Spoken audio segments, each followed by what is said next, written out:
This all stems from Russian interference in the 2016 presidential election. If you don't think that's a thing, maybe go swallow a knife. Jesus. Welcome to the Left Mike, Right Mike show. After we recorded today's episode, there were new indictments in the Trump-Russia investigation, so we decided to re-record the first few minutes. The switch back to our original episode happens around 3 minutes and 45 seconds in. We apologize in advance for any interruption in continuity and hope you enjoy the show.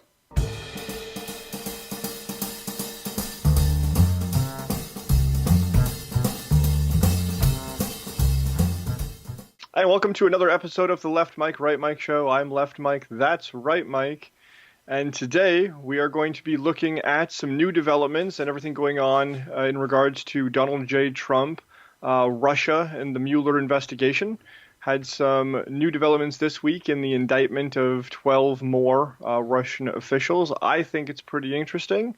Right Mike thinks it's pretty inconsequential from what I've gathered. But we're going to dive in, give you what you need to know, and what we think from both directions. So first off, to give you guys a little bit of a background, which you're already aware of, most of you are already well aware of, the main issue here, we're talking about Russian interference in the 2016 election of Donald Trump. So do you want to talk about the 12 new indictments that have come down to give everybody a heads up on what just happened? Sure. So Rod Rosenstein came out this week, who works directly under Mueller and has been the face of the investigation for a lot of these announcements. And he has come out and released a new 23-page indictment against 12 Russian officials who worked as part of the GRU intelligence operative team, which was basically given the task of hacking and disrupting the DNC servers. We now know that Russian meddling in the investigation is not fake news.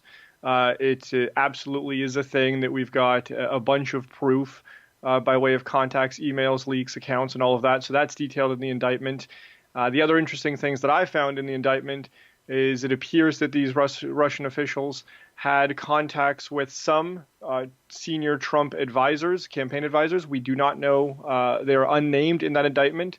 And it looks like, based on a few things I've read, and this is more opinion than fact, there is a there was someone that had contact with Russian officials who very much sounds like the persona of one Roger Stone.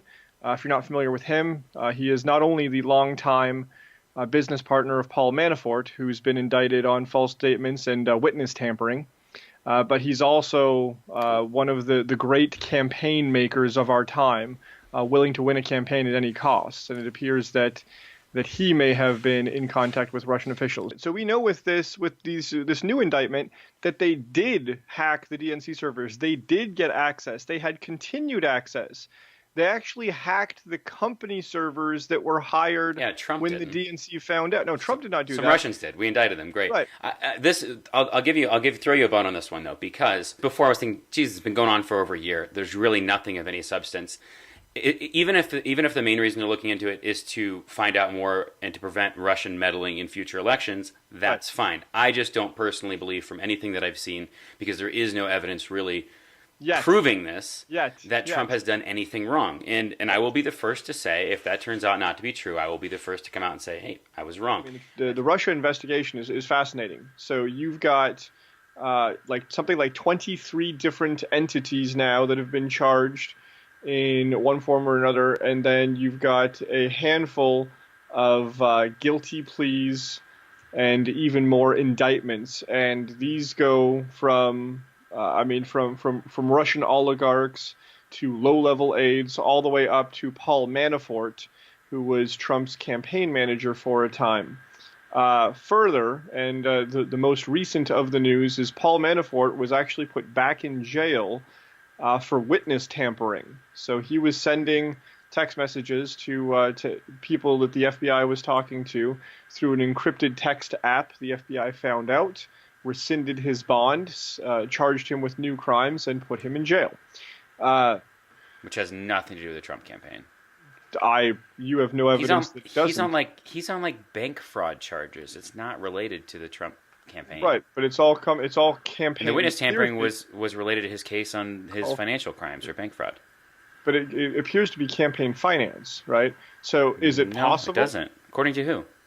I Like, You're like looking for an article now to support your no. conclusion that it's I literally had Manafort bank fraud trial does have Trump campaign connection. the CNN Mueller's team article. says it is a CNN article. And look at when they actually talk about it. It's not Mueller's team says this.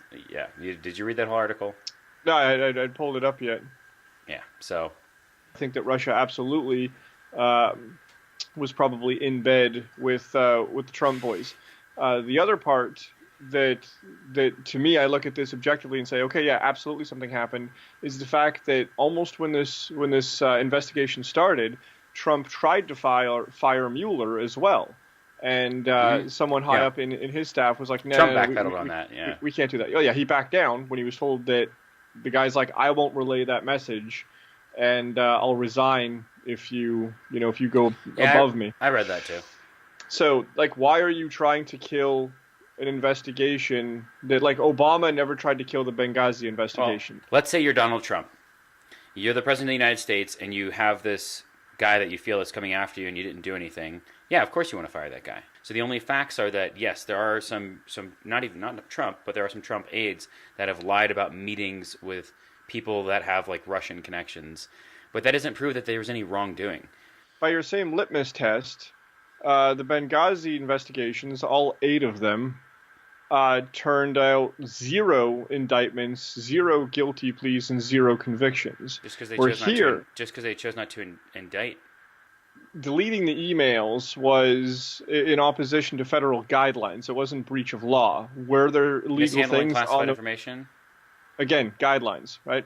That's why there was no indictment. The main reason I care about the email server is not the actual mishandling of classified information, because I don't think it was done with malice, and I don't think it had any negative impact on us. So that's not the thing that bothers me about it is the blatant lying about it, and then paying to have it scrubbed to try and cover it up, and then just blatantly lying about it endlessly. No, that's fine. That's what bothers me about it the most. But I think that sentiment is very similar to the way many liberals and progressives feel about these indictments and guilty pleas. Like, you say, oh, it's just lying, but we're not. My biggest concern is this is not Donald Trump we're talking about here. We're talking about somebody related to him that may have lied about a meeting. There's no crime. There's nothing that they did that was actually wrong necessarily by doing that. It's not illegal for somebody to meet with a foreign official or someone from another country. That's not illegal. Correct. So if the crime is just lying about it.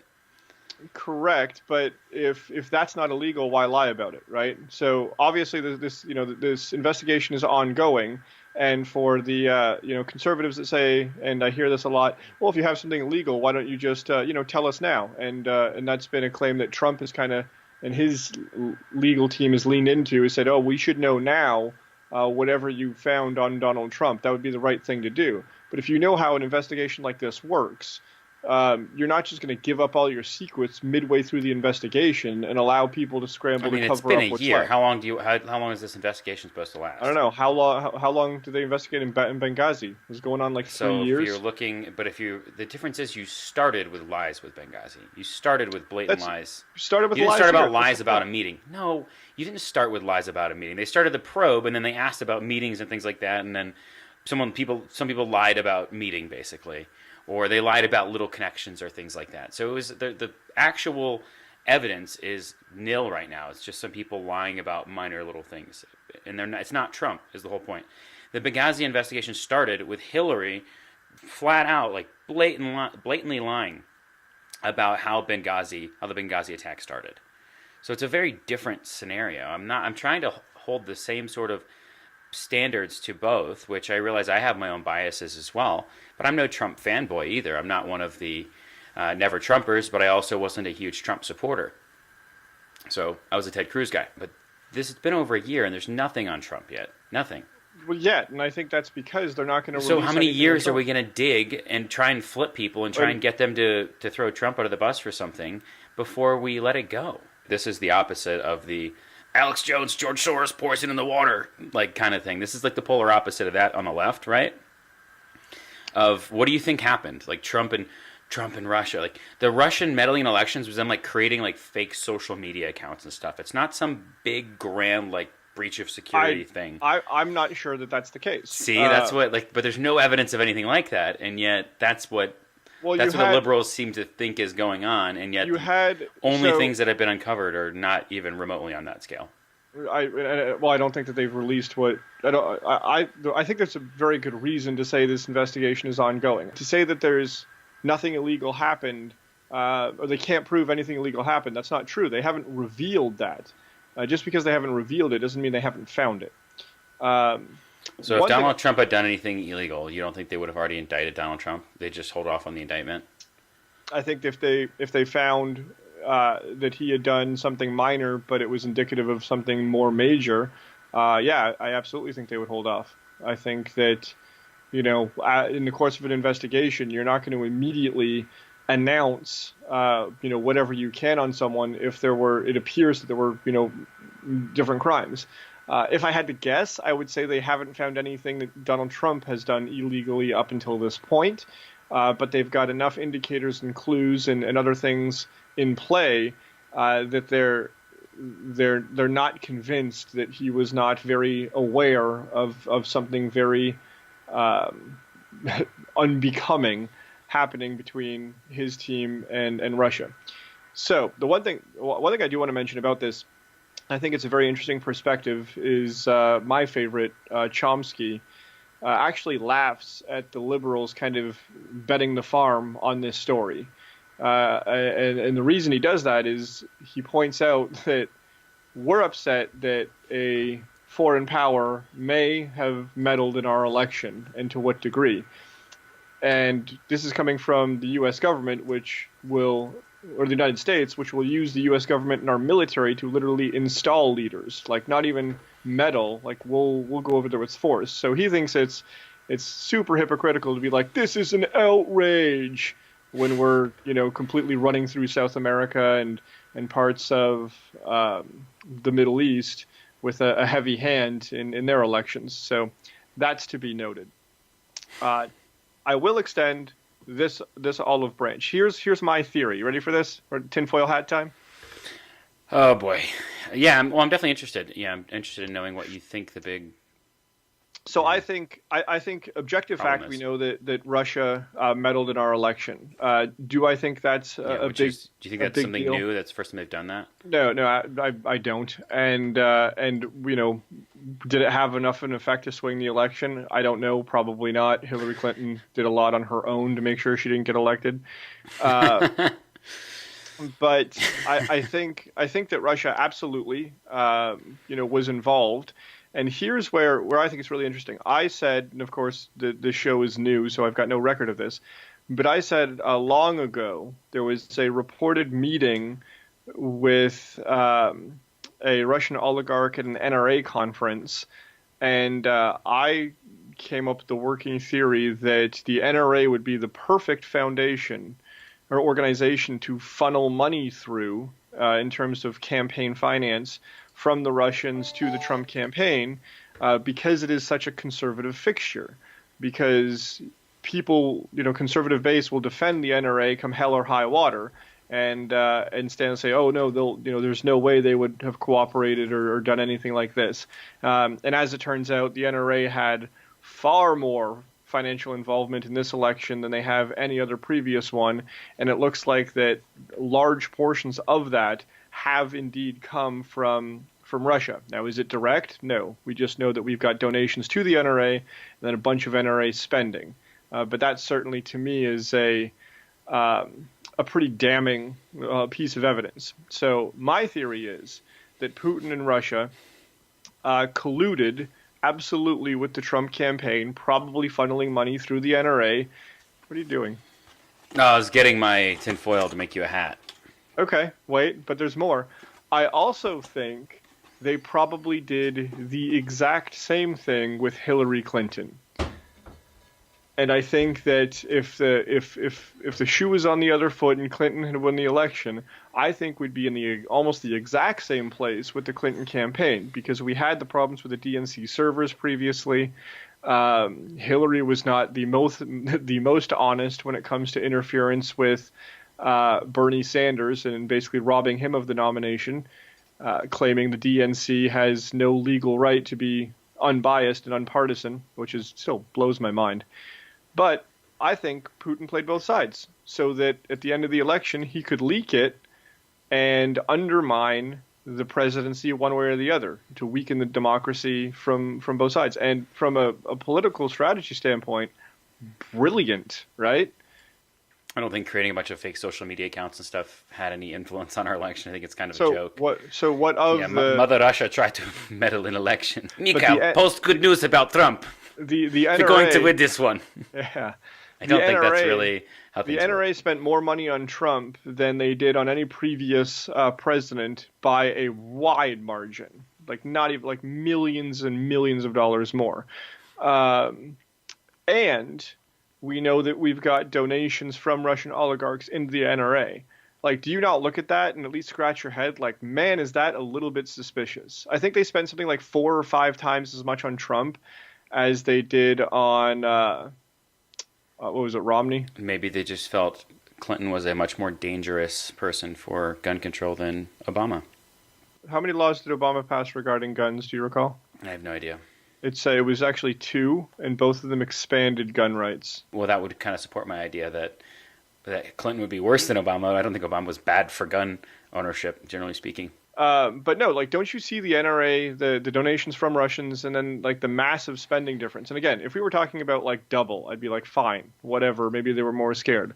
But you're almost seeing something that was not even in line with their regular budgetary. I don't know. I don't see that as a smoking gun like you do. That's crazy to me. I don't see that as in the same way that you do. I can see how you're drawing the connection. I just don't think that there's anything bad happening unless someone's violating campaign finance laws. If the NRA is not allowed to accept donations from foreign entities or something, in which case, sure, prosecute it. If it's against the law, prosecute it. No, yeah, like I said, it just amazes me that you're not even moderately concerned that is a pretty. I wouldn't personally care if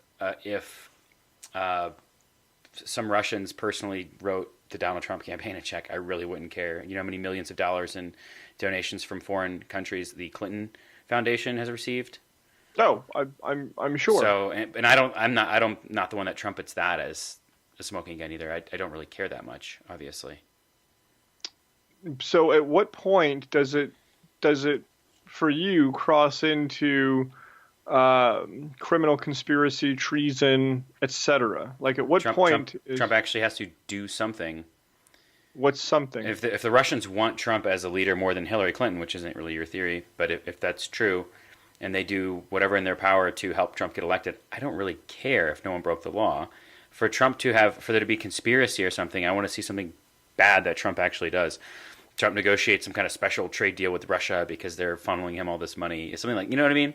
Something that Trump actually does that we can point to as, this is a bad thing that you did, not just somebody that worked on your staff, met this Russian person, and then they lied about it later. So I don't really care that much about that. Are you at all concerned that for the upcoming summit between Trump and Putin, Trump has requested that he meets with Putin behind closed doors without anyone recording?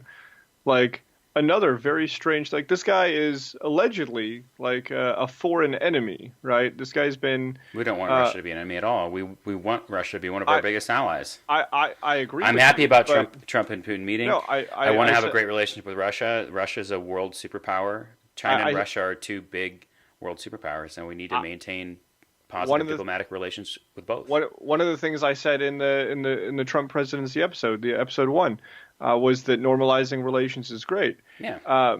My problem is like, why episode 1 was the Phantom Menace. Why would you want to have it behind closed doors? Like, what part of what do you not want heard? Why do you keep trying to fire people? Why do you keep meeting behind closed doors? And why do your people keep lying about it? What do you not want heard? It just, to me, there's way too many things for me to go, yeah, it's probably nothing. It's the same thing. It's someone had like an obscure meeting with someone and then lied about it at some point. I don't care. What actually happened in the meeting then? If there's something illegal that happened, what's the actual? The crime is just lying about it. It's not I, anything that you actually did. And I think your idea is that no, there's all these things, and we just don't know about any of them yet because they're all leading to this one bigger thing.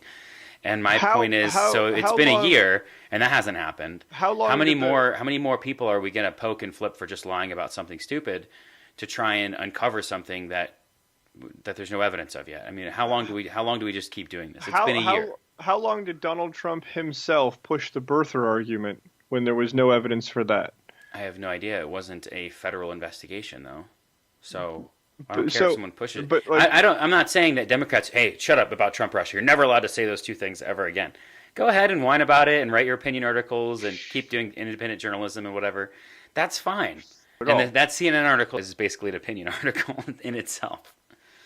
Although it's not intended to be. It's not at all an opinion article. It's just CNN and you hate it. If CNN is like painfully centrist. Yeah, right. They try so hard to like, oh, there's both sides to it. The most biased cable news source, without a doubt, it's not even close, is Fox News. The conversation is like, which one's next? I think that's an interesting conversation. No, I don't think so. I think Fox does a better job at actually bringing on people in opposition. It depends on which show you're talking about, too. I mean, there was a study. Tucker Carlson, as much as I do appreciate him as an entertainment, basically, he does have a tendency to just kind of corner people and shut them down and then talk over them and then kick them off the show whenever he has made them look stupid. Did you know there was a study done where people were tested on their knowledge of awareness of foreign affairs and foreign news, and based on like which news source was their primary one, the highest, the most accurate was NPR. And then you go down the list, and bringing up the bottom of the list was Comedy Central, and then there was watching no news at all, and then below that there was Fox News viewers. So it was a poll on like what people thought the most reliable sources were? No, it was a study on basically they were testing how someone's information of current foreign political news based on their primary news source, and the study found that Fox. How accurate their view of foreign affairs. That's interesting. Yeah, and Fox News came in literally below Comedy Central and watching no news at all. If you have that one, send that to me. That sounds pretty interesting. Yeah, I'll send it to you. It's a really good article. I'll post it in the video links. But I think to wrap it up, I think the Trump investigation in Russia, I think it's interesting. I hope he's not impeached because he's doing a great job riling up the conservative or the liberal base, and I'd really like him to hang on until 2020 so we can win in a landslide. So I hope he's not. I hope he's not impeached. But I'm very, as a proud American, I'm very curious and interested as to what this investigation will turn up. We're going to be right back with Fan Brews. And we're back with another episode of Fan Brews, Trump Russia Investigation Edition. So we're going to pick someone from the investigation, whether it's an investigator, Trump himself, family members, aides, whoever, that we could sit down and have a beer with and have a nice little chit chat. And we're under the assumption that they have to tell the truth, right? If we talk to these people, I think that's fair. For Fan Brews, the person that we pick has to tell the truth, you're saying? Yeah, that's fair, right? That makes sense. No, this isn't Fan Brews like Truth Serum edition where we're going to slip something into their drink while they're in their bathroom. We're not doing that. So it's just running. You get to have a beer with them. You get to have a beer with them. They'll have a beer with you. They're not going to let you waterboard them to find out the truth. Jeez, all right. Well, then let me reconsider mine, and I'll try to use who you fan brewing with this. I'm going to go with Carter Page. So all right. Tell the class who Carter Page is and how. He's connected because he was a foreign policy advisor to Trump during the campaign. He did later resign. But to me personally, I just think he's a really fascinating individual. Like, he's super successful businessman. He went to the U.S. Naval Academy. So if you know anything about the military academies, getting into any one of the military academies is super, super impressive. So I know he's a brilliant guy. Probably has a genius IQ. He went to Georgetown as well. So he was an iBanker for a while, and he's just a kind of guy that I would like to know about his background and kind of thing. I think he'd be an interesting guy to chat it up with and have a beer with. Learn about his background and take some advice. Not about the Trump Russia thing, but I wouldn't even talk to him about Trump Russia. Of course you wouldn't. It's not a real thing. Don't care. It's not a real thing. How about you? So if we got to do the Truth Serum edition, it was definitely going to be Manafort, because I think that, I mean, that guy is No, tied we're not to doing. There's Roger Stone. There's I no think that truth serum you'd have edition. so many There's no truth secrets, serum edition. so many secrets. All right, then I'm going to go with Mueller. I think that, assuming that I can He's just pretty buddy old, up, isn't he? and Isn't he like 70 something? yeah, he's pretty old, and he can probably only handle like one beer by 4 o'clock. Yeah, Make you sure better he's keep it home light. in time. But I think that it would be interesting to hear, even if him be able to insinuate, with a smile and a wink, if he's got something here, or if it's just a bunch of crap. I think that he'd be a fun guy to, is he worried? Is he like upset that the fabric of our democracy is at stake here, or is he just like, yeah, no, it's the Democrats are pushing me real hard to find something. Does he totally tell you that? I think he would. I think Bobby, as I call him when I call him, I think Bobby and I would get along great. So he'd be my fan, Bruce. All right. Well, thank you guys so much for tuning in to another episode of the Left Mic, Right Mic show. If you haven't already, it really helps us when you click the subscribe button below if you're watching this on YouTube. Yeah, and any other place you're listening, certainly make sure we're favorited. Check back. New episodes every Monday. You can also visit us at leftmicrightmic.com for everything there. And if you want to become a little bit more involved, get some bonus content, leftmicrightmic.com/support. Links to our Patreon account, starting at just $2, and we'll let you pick show topics and all sorts of fun things like that. And we appreciate all the support we can get. Yeah, but as you can see, the chemo is going well for Left Mic so far. He seems to be in good spirits. So every episode, every dollar counts. Every episode, every time until you have hair again. Oh, well, good. Well, maybe that'll be next week. Tune in to find out.